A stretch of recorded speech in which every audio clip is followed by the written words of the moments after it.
Major funding for these programs is provided by grants from First American Title Insurance Company of New York, Perfect Building Maintenance, Murray Hill Properties, Bank of America, SJP Properties, Allied Partners, Greenberg Traurig LP. Additional funding is provided by grants from Arbor Realty Trust, Antares Investment Partners, Athena Group, BRT Realty Trust, Burden LLP, CB Richard Ellis, City Habitats, City Investment Fund, Cushman and Wakefield, Eastern Consolidated, Essex Capital Partners, Gemini Real Estate Advisors LLC, HERRICK FEINSTEIN, HELMSLEY Spear, Jackson Development Group, John Katzimatidis, Herbert J. Sims Company, James D. KUHN Real Estate Institute at Syracuse University, Kilroy Metal Products, Madison Realty Capital, Marcus and Millichap, Meridian Capital Group, M&T Bank, MUSS Development LLC, Newmark Knight Frank, Palin Enterprises, Rosenthal and Rosenthal, Sidney FETNER Associates, Sheldrake Organization, Signature Bank, Studley, the Moynihan Organization, Triangle Services, the WITKOFF Organization, Extreme Contracting and Deconstruction.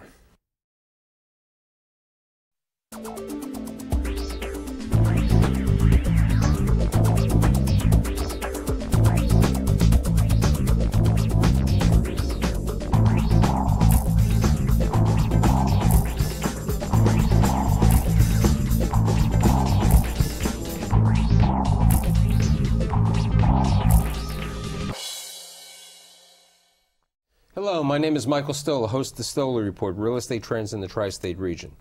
You know, there's so much office space in New York. I think one of my guests today said to me about 350 million square feet, maybe even more. So it's East Side, it's West Side, it's all around town. But what's happening in the office market? Is it good? Is the recession, the economy having an effect on it? Today, I have 4 individuals to give me their views on this market. My guests today are Jared Stern of Studley, David Amsterdam of Cushman and Wakefield, Hal Stein of Newmark Knight Frank, gotta get that part in, and last but not least, Jesse Rubens of Murray Hill Properties. So, come on, guys. You know, Jesse and I are. I'm a little older than Jesse, but you guys are really young. You know, how old are you? 27. 27, and you? 32. 32. 32. 45. Okay, I won't say my age. So, okay, so, but you know, I always have a good time. So, you, at 27, you've never seen a bad time. No. You haven't seen a bad time. So what's happening now? How's the market? I certainly came into the business on an upcycle, you could say, but I think the main signal for this year we have to see is how well the market is held up. Now, my guests are going to wonder, are we talking about the office market or the stock market? Because on a daily basis, the stock market is going pop. Right, of course. But I think that with the office market specifically, you know, the fundamental reality is that we're living in a supply-constrained environment. There's still a lot of leasing activity. Velocity might be off a little bit this year, but it's not excessively low to the point where there's any caution. You know, the market is certainly holding up very well. I'm going to ask the guy who's a little older on that. What do you see happening this year, Mr. Rubens? I see us in a period of market reassessment. The economy has certainly changed from the last 3 years, which were, if nothing, go-go years. You know, let's expand. Business is great. All the indicators were up. Now commodity prices are very high. Oil is through the roof. Oil affects the economies of all of our major linchpin industries, such as autos and trucking and logistics, and it's creating tremendous economic turmoil. Then you have the subprime crisis, which has depressed the financial markets and depressed the entire financial services, which is the linchpin of the office space market in New York City. Because when financial services catches a cold, sneezes, we all catch a cold. The office market catches a cold. So everybody is taking a step back and saying, okay, now we've got a new economic reality. We have to adjust to this reality. Our business hasn't necessarily fallen off a cliff, but what's going to happen tomorrow? So I find tenants asking, well, what's going to happen tomorrow? And So if you had a deal that was teed up before the economic crisis hit, in say August of '07, and it just kept, petering along, lawyers negotiating documents, etc. For all intents and purposes, that deal will probably die. That deal has to change or die because it was made under a set of economic circumstances which no longer control. So you're saying the deal will probably die. Do you think that's happening? I mean, because you represent mostly tenants. I agree a lot with what Jesse said. I think the rules have changed. I think back in July of '07, the market was hot. Office space, the price of occupancy really went through the roof. Now with the market changing and shifting a little bit, I think the rules have changed. And I think you're going to have a hard time telling a CFO and a CEO of a company, whether private or public, that they have no options today, where they do have options, whereas 6 months ago, those options might not have existed. Now, you're spending a lot of time now in downtown. I mean, you do all areas, but you're running the downtown office for Newmark. Now, Lehman, the stock is in the crapper. Bear Stearns went out of business. All Deutsche Bank, they're holding a paper. At least they're a big, strong institution. Merrill Lynch is laying off people. What's happening downtown? That's the financial service market. It is the financial service market, but I think where we're different from the last downturn was that we're a more diverse tenant profile downtown.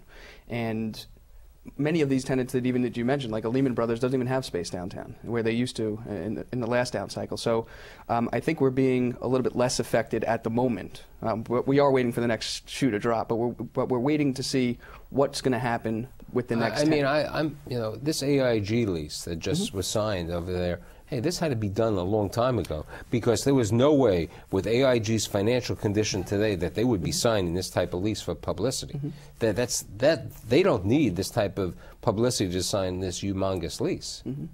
Well, I think you're right, and to Jesse's point, if a deal was teed up in July of '07, certainly things have changed. I mean, now we're talking about a year later, so a lot has changed in that amount of time. But in terms of new space being put on the market, it's each million square foot that gets put on the market downtown is a percentage in the vacancy, because it's only a 90 million square foot market roughly. So, the American Expresses are putting space on the market, the Arch Insurances are putting space on the market, and the Goldman Sachs, because you mentioned Goldman Sachs before, that was an assignment of the lease. Goldman Sachs in itself is what's going to happen when they move into their building in 2010, 2011. When they move into 2010, 2011, that's 2.1 million square feet of space.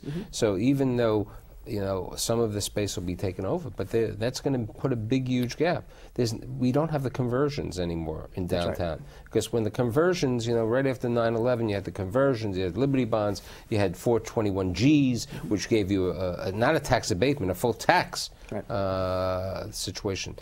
So what happens is downtown, what do you think of downtown? What about you? You spent some time downtown. Certainly. I think that we're very sensitive to the financial services sector. 1 out of every 3 square feet in Manhattan is occupied by a financial services firm. But this year, while financial leasing has been off, the velocity of financial services taking space, we've had strong growth from advertising firms, certainly the public sector, and legal services. So they're certainly picking up the slack of where the financial services have left off. But here's, not all of this is public yet. I know of a number of prominent national law firms who have laid off partners, literally laid off partners. And if these, this is not financial services, but when there are less real estate transactions, being 80% in volume and sales of real estate transactions, and there are less financial services, the law firms have to be affected. So the law firms are another segment. Advertising, if the condo market died in New York, which it is dying, okay, and if they didn't have the condo market, these magazines would not have any ads. New York Magazine, all these Avenue, this is how they survive. When the economy is difficult, people look at different alternatives. It's an expensive proposition. I agree with you, but I'm a little worried about the office market. And I think, if I'm with a company who has beautiful space, and we don't worry about it that bad. But if I was a smaller operator, I'd be looking at all alternatives. I'd probably be going downtown because there are still some incentives. And I think one of the things that we should touch on while talking about downtown is transportation. The Fulton Street Transportation Hub. It had a little bit of a black eye a few months back when it came out that, hey, we weren't going to be, the plans weren't going to be able to go through the way that they said it was, and now it's even in jeopardy beyond that. If something like that doesn't happen, that's a huge blow to downtown. And it seems that the governmental entities are putting all of their money and effort into rebuilding the new buildings, where it may not be what we exactly need at this point. It's really the transportation that should be driving this. And I think that's certainly a huge concern for downtown in general. And for the tenant population that you're talking about, whether it be Midtown, Brooklyn, wherever it is, to come downtown, that's a huge thing. You know, so let's try to get a little perspective on, you know, because sometimes people say it's too Manhattan-centric. What's your thought? I mean, you've been in leasing longer than all the guys over here. What's your thought about Brooklyn and Long Island City? I mean, certainly Brooklyn is a very viable, primarily back office market. It's front office for, you know, some of the law firms that deal with the courts in Brooklyn. But you know, Metrotech type newer product is back office product for you know, Fortune 500 and blue chip law firms from the city who have realized, you know, even if the economy is down, rental prices have not dropped statistically. You know, average rentals in, you know, for Class A space in New York City are $65 a foot. And, you know, why do we need to pay $65 a foot to house our accounting and you know, admin services when we can put them one stop away in a market like Brooklyn, or even perhaps emerging markets like the South Bronx for, you know, mid-20s, mid-30s, and get benefits besides. Okay, well, let's, you know, that's a good point. You represent tenants. That's your business. I'm a tenant, and as Jesse just said, you know, I'm looking at alternatives. I'm trying to look at certain dollars and cents perspective.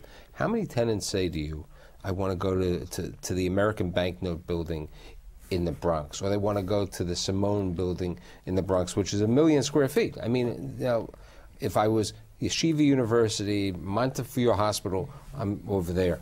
But they don't think of the Bronx. I mean, the Bronx, I don't think is a prime office market.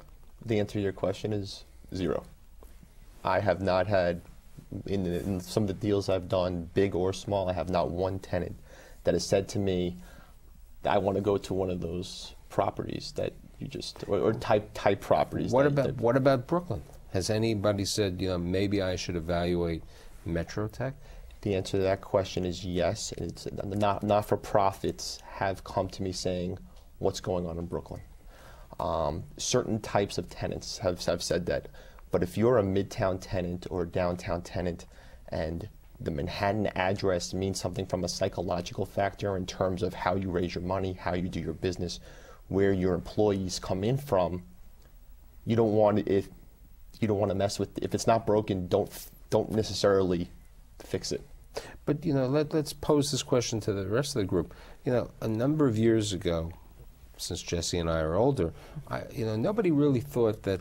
Keep hammering that in. I know, come on. It's Times Square. You remember Times Square? I gotta work out. Okay, Times Square, you know, there was a perception, you know, then, you know, it took many years over there, and now I still get shocked when I walk to Times Square and I see these major office buildings, you know, with Boston Properties and, you know, the law firms and this and that. Wasn't there even a perception to go to 8th Avenue? Worldwide Plaza and it's the perfect example. But right now, what about, we were talking prior to the show that there are 3 properties being built on 8th Avenue. Right. What do you think is going to happen about those 3 properties?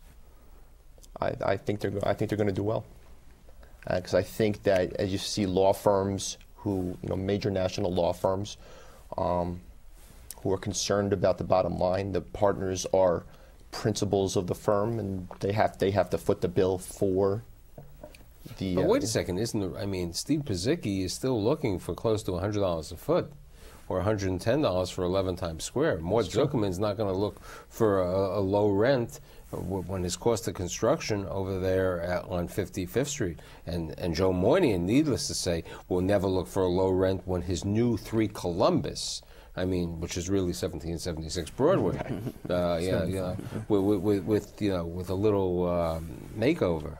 But even at $100 a foot, and that's a big number, it's certain of these buildings in Midtown, especially in the Plaza district, in what's classified as the trophy product, are asking $125 a foot or $150 a foot.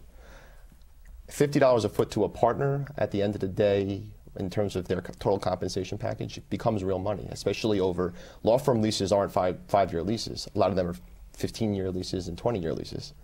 So I'll give you better. He works for a company who's moving out of a building on 52nd Street and 6th Avenue. They are moving to another building, a block away, across the street. Across the street. They are moving there because it's less rent. It's more efficiency. There'll be better floors. There's more efficiency. This is a company that's a private company who one day may go public, and they're trying to say this is a smart move. I mean, it's a great. Isn't that an example? Certainly an example. I don't think I can speak to internal company's operations, but you make a good point, and you made it when you mentioned going to Brooklyn or going to Jersey City. If you're a major user in Manhattan, why not take a look at 8th Avenue? Why not look over to 3rd? Why not look in Brooklyn, New Jersey, in Jersey City? Why not take a look in the Bronx? There are a lot of opportunities out there, and we saw it in the first quarter of this year. There were 15 deals done in the first quarter of this year, over 100,000 square feet, which compared to last year, there were only 2. Wait a second, but Jesse made the comment. These deals were teed up. And they were done in the first quarter, but they were probably teed up last year. And I certainly agree. But at the same time, a lot of these deals did have a renewal clause to them, so a lot of these were renewal re-ups of their leases, which again just leads to my original point that we're still in a very supply-constrained environment. I have obviously more of a positive view than most on how the market is, where the market's headed right now, just from the look statistically. I certainly don't have the experience. No offense, Jesse, on the. I don't have the experience. When you put it in experiential terms, it's okay. But I think if you look at, we're looking at, what drives price, which is the direct vacancy rate. The direct vacancy rate right now in Manhattan is 5.6%, well below equilibrium, where we consider there to be a theoretical balance between the landlord and the tenant. Landlords still statistically have a leg up, and Manhattan prices are still on the rise. We just broke a record in April for Manhattan rents. They went above $68 a foot. Rents are still going up, so it's hard for us to read the doom and gloom every day in the paper and then at the end of the day realize that rents are going up and there's still activity. I'm going to tell you an interesting phenomenon. Do you know about office space in Nassau County? Any of you? I know a little bit. Okay. In Nassau County, I did a show in Nassau County, the tax escalations can be higher than the rent. That's how difficult it is to pass through, because Nassau is in such terrible shape. Well, Nassau has issues with paying for the schools. But we're talking. We don't have that big a commercial base. Right, but you're talking about rents could be $22 to $30, and the real estate tax escalations over the period of time could be $20. I mean, Nassau County has some problems.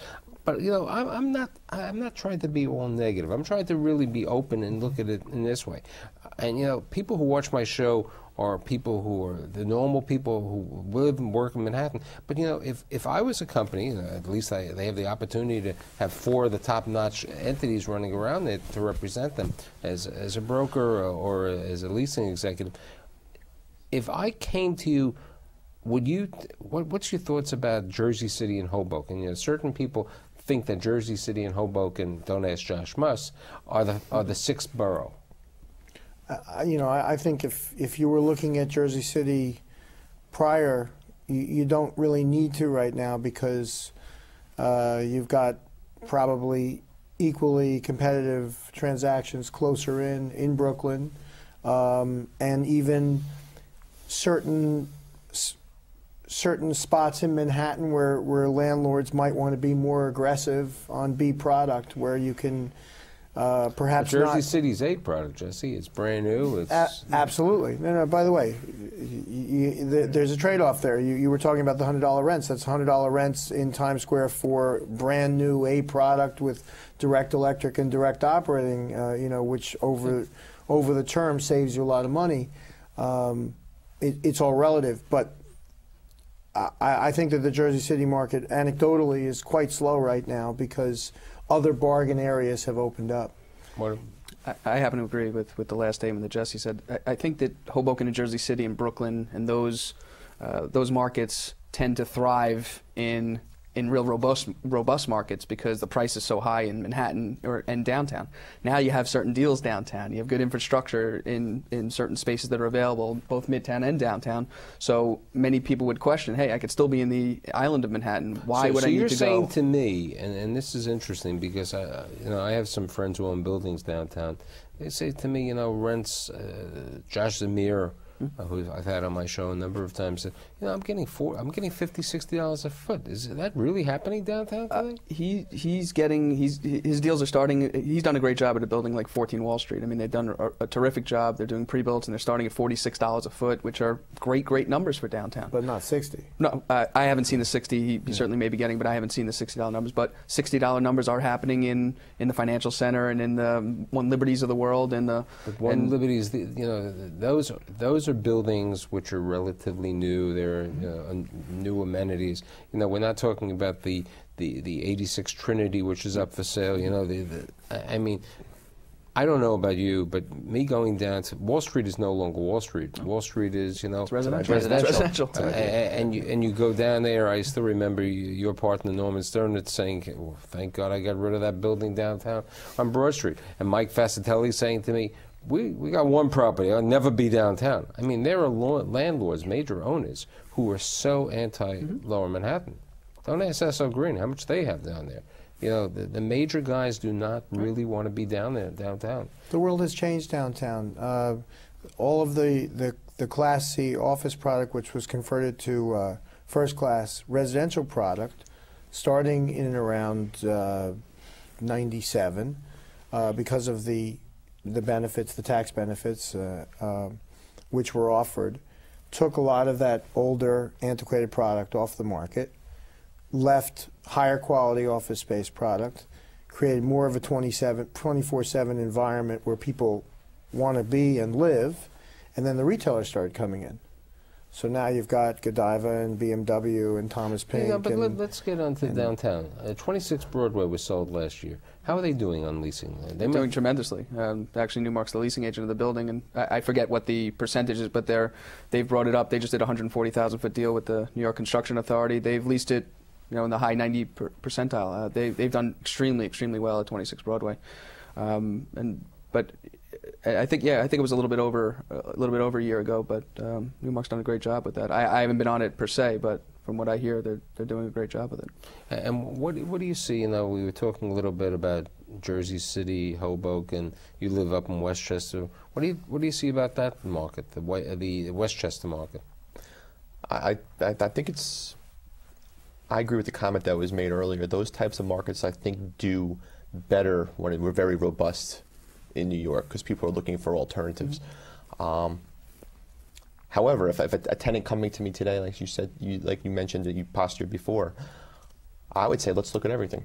As a tenant rep broker, it's my job to evaluate the situation, understand your business plan, and not only understand what's going on in New York, Midtown, and downtown, but if you were to come to me and say, I want to understand what's going on in the White Plains, I want to understand New Jersey, I want to understand Brooklyn, I would be remiss if not analyzing the complete spectrum for you and making an informed decision about what the best opportunity is.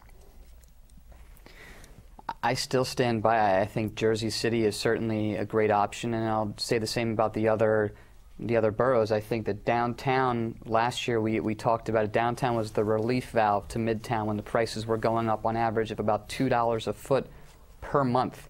Certainly something that we weren't going to be able to sustain for too long. And tenants started moving downtown. We had a lot of major transactions taking place downtown. And from there... You see, the problem is, I think that what people think, Hudson Square is downtown, but it's really not truly the financial center. I mean, Hudson Square was a great deal of transactions. You know, nobody had been there for a number of years, and that was the zenith of the plateau. You know, you had all these advertising companies, the radio companies, you know, Viacom's moving there. They had an opportunity to move to Long Island City. They felt it was a better opportunity to be there. And in Long Island City, they would have had a $12 REAP. What about your thoughts about Vornado's building in Harlem, the new building at 125th Street and Park Avenue? Any thoughts? I think it's going to do well. From my understanding, I don't know if the deal's been signed. I understand there's a major lease teed up for the property. Yeah, Major League Baseball has. Yeah, there we go. There we go. I didn't, but it was public. I know it's public, but I wasn't sure if it was done. But I think it's going to do well. I think they're offering benefits there as well. It's right on the subway. You could be there in 8 minutes, 10 minutes, and I think it's a nice alternative for people that, you know, for companies that are going to be priced out of might be priced out of Midtown.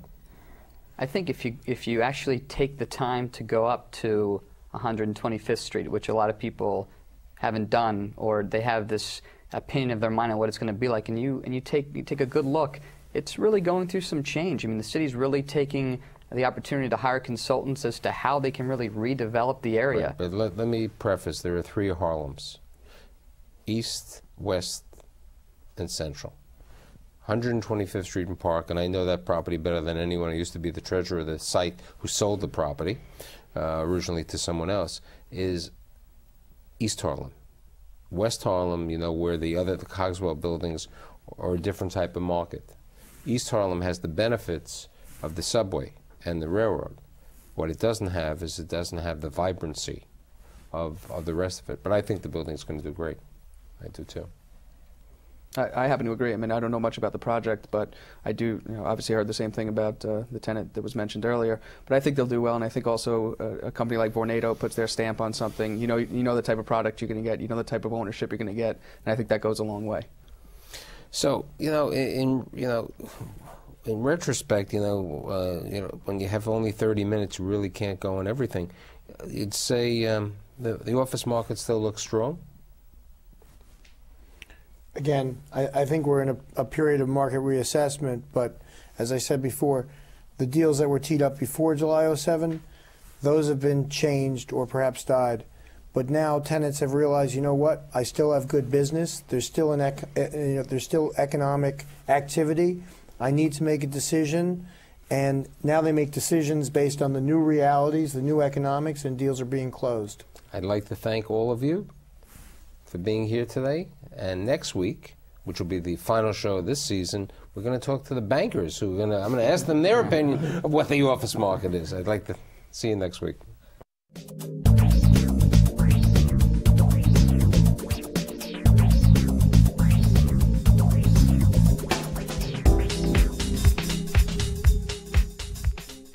Major funding for these programs is provided by grants from First American Title Insurance Company of New York, Perfect Building Maintenance, Murray Hill Properties, Bank of America, SJP Properties, Allied Partners, Greenberg Traurig LP. Additional funding is provided by grants from Arbor Realty Trust, Antares Investment Partners, Athena Group, BRT Realty Trust, Burden LLP, CB Richard Ellis, City Habitats, City Investment Fund, Cushman and Wakefield, Eastern Consolidated, Essex Capital Partners, Gemini Real Estate Advisors LLC, Herrick Feinstein, Helmsley Spear, Jackson Development Group, John Katzimatidis, Herbert J. Sims Company, James D. Kuhn Real Estate Institute at Syracuse University, Kilroy Metal Products, Madison Realty Capital, Marcus and Millichap, Meridian Capital Group, M&T Bank, MUSS Development, LLC, Newmark Knight Frank, Palin Enterprises, Rosenthal and Rosenthal, Sidney FETNER Associates, Sheldrake Organization, Signature Bank, Studley, the Moynihan Organization, Triangle Services, the WITKOFF Organization, Extreme Contracting and Deconstruction.